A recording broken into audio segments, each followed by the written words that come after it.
सिद्ध लक्ष्मी का आशीर्वाद सभी यात्रियों पे बना रहे, हमारे जम्मू कश्मीर के एडमिनिस्ट्रेशन पे बना रहे, हमारे राज्यपाल पे बना रहे, और ऐसे ही यहाँ यात्रियों का आवागमन ना रहे।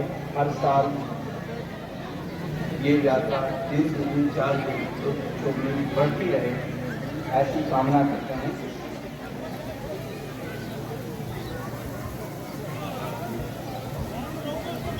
माता सिद्ध लक्ष्मी के दर्शन के शिवलिंग है, वो नव स्थापित शिवलिंग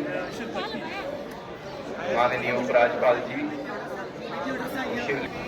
शिवलिंग के दर्शन के उपरांत माननीय उपराज्यपाल जी यात्रियों को संबोधन करने के लिए सभी यात्रियों से निवेदन है कि वो स्थिरता बनाए रखें। जो यात्री हमारे अति प्रिय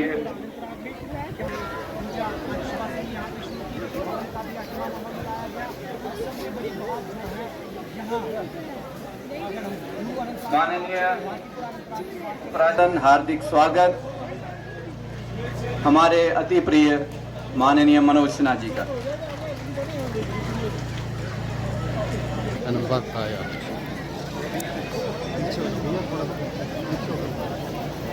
मंच पर विराजमान जम्मू कश्मीर के उपराज्यपाल माननीय श्रीमान मनोज सिन्हा जी, वर्दी आईजीपी कश्मीर श्री विधि कुमार बिरदी जी, वर्दी डिप्टी कमिश्नर अनंतनाग श्री सईद फखरुद्दीन हामिद साहब, सिद्ध लक्ष्मी की लोक भवन ट्रस्ट की ओर से हार्दिक स्वागत है। पीछे दिखेगा ही नहीं मुझे। इस तीर्थ का जो आज का दिन है, आज के दिन की महिमा माँ सिद्ध लक्ष्मी की उत्सव के रूप में मनाया जाता है, जो आज का दिन आषाढ़ मास शुक्ल पक्ष की इस दिन को लोक भवन यात्रा के रूप में भी मनाया जाता है, जो प्राचीन काल से 10 दिनों के मेले के रूप में मनाया जाता था।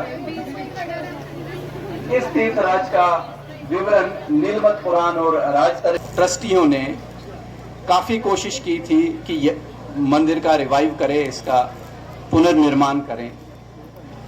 पिछले 2 सालों से इस मंदिर के डेवलपमेंट में बहुत तेजी आई है। हमें पता है जो अभी हमारे माननीय अति प्रिय उपराज्यपाल जी मनोज सिन्हा जी, जिन्होंने 3.21 करोड़ का पैकेज दिया है मंदिर के नवनिर्माण के लिए, उसके लिए पूरे अनंत धन्यवाद करते हैं। और साथ में जो हमारे जिला के डिप्टी कमिश्नर, जो हमारे दिल के बहुत करीब है, हमारे बहुत अजीज हैं, जिन्होंने कोई कमी नहीं छोड़ी इस मंदिर के डेवलपमेंट के लिए। जैसे कि हमें पता है, पिछले साल भी हमने देखा जो मंदिर का जो नागबल है, नाग है, उसकी स्वच्छता, ये कोई आसान काम नहीं था, बहुत ही टफ काम था। मंदिर के इस ट्रस्ट के नाग की स्वच्छता, कितना एकदम नीला पानी लग रहा है।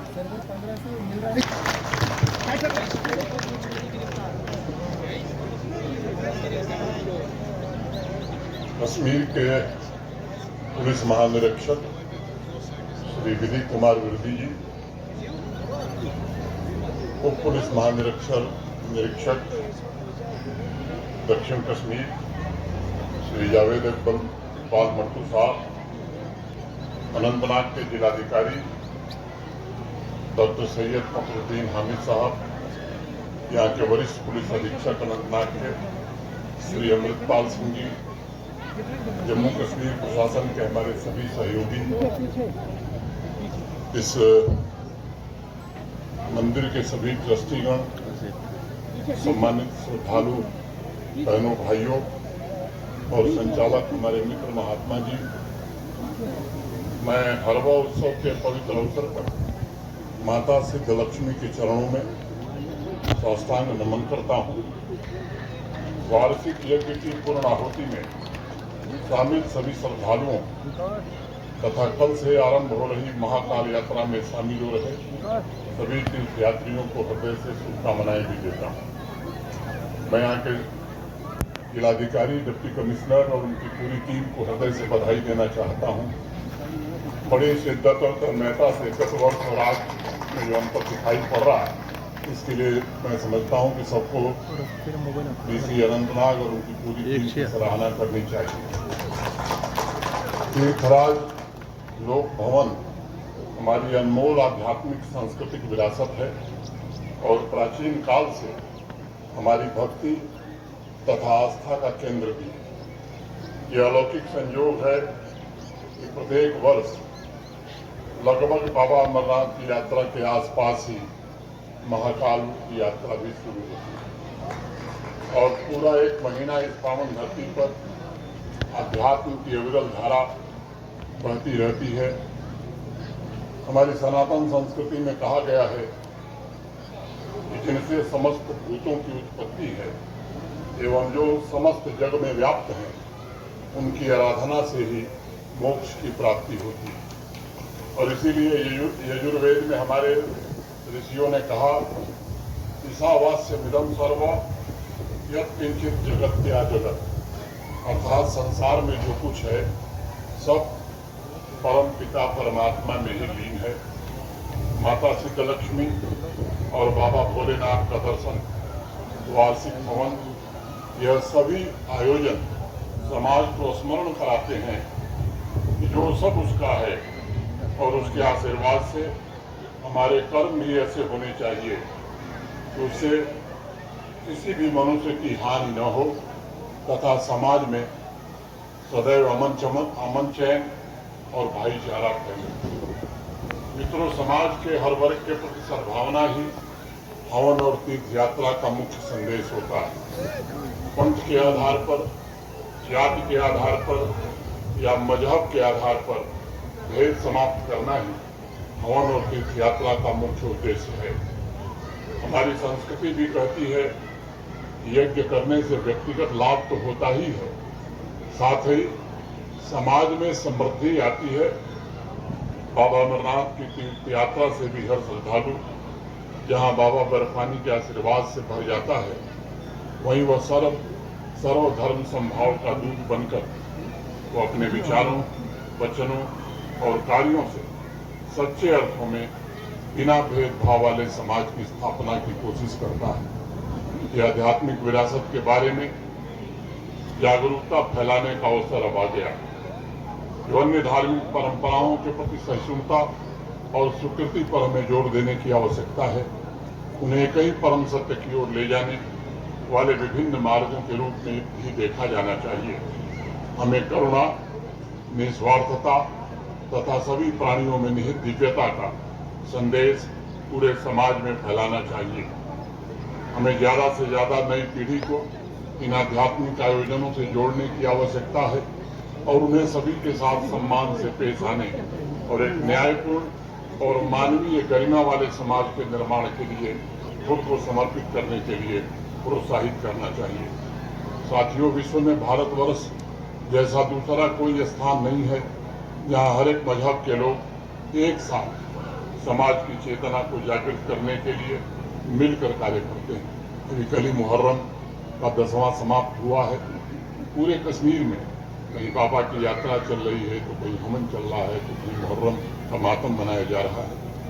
अथर्ववेद में हमारे पूर्वजों ने प्रार्थना की, सर्वा दिशा समनसः सद्रुचि, अर्थात सब दिशावासी एक मन के हों।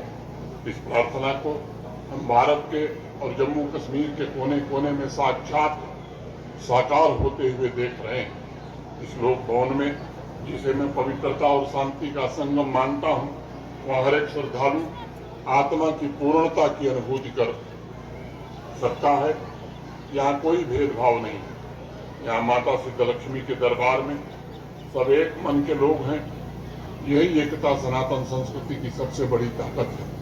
इस संदर्भ में मैं हर वर्ष आषाढ़ शुक्ल द्वादशी को होने वाले यज्ञ को चेतना के उच्चतम स्तर में प्रवेश का मुख्य द्वार मानता हूँ। यह आध्यात्मिक और सांस्कृतिक समागम समाज में मौजूद रिक्तता वो साधना और सिद्धि से भरने का भी कार्य करती है। क्योंकि आज यज्ञ की पूर्णाहुति पर अवाम के सम्मानित व्यक्तित्व उपस्थित हैं, इसलिए मैं उनसे जम्मू कश्मीर के आध्यात्मिक और भौतिक विकास में योगदान देने के लिए भी आग्रह करना चाहूँगा। ये सच है कि राष्ट्र की निस्वार्थ भाव से सेवा वही कर सकता है जिसमें अध्यात्म की गहराई हो, जिसके विचार और चिंतन बिल्कुल शुद्ध हो। आप सभी को मिलकर जम्मू कश्मीर में एक ऐसी नई पीढ़ी की रचना करनी है जो समाज में सद्भाव के लिए जी जान से काम करे।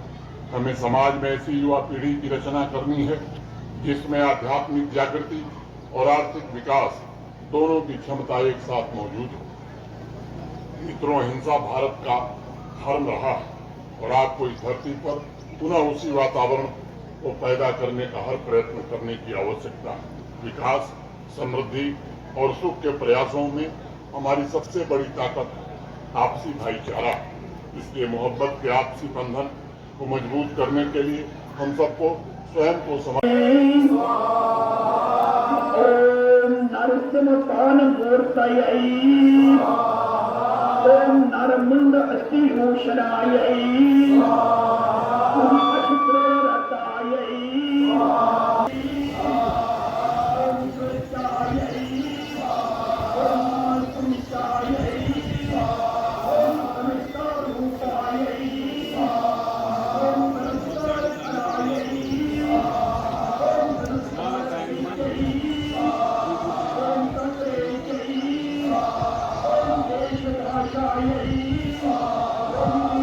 आतंकवादियों द्वारा 26 निर्दोष नागरिकों की निर्मम हत्या ने जम्मू कश्मीर की रूह को ही नहीं बल्कि देश की रूह को लहूलुहान कर दिया। आप सब जानते हैं कि आतंक का जन्मदाता हमारा पड़ोसी मुल्क जम्मू कश्मीर की 5 वर्षों की कमाई हुई समृद्धि और शांति को तहस नहस करना चाहता है। वो हमारी एकता को तोड़ना चाहता है। आप स्वयं देख रहे हैं किस प्रकार से जम्मू कश्मीर की तरक्की कुछ लोगों को पसंद नहीं आ रही। उसमें कुछ बाहरी ताकतें भी हैं और कुछ मैं समझता हूं कि ऐसे लोग हैं छद्मवेशी जो यहाँ भी किसी न किसी रूप में दिखाई देते हैं। ऐसे तत्वों के खिलाफ समाज को जागृत होने की आवश्यकता है, एकजुट होने की आवश्यकता है।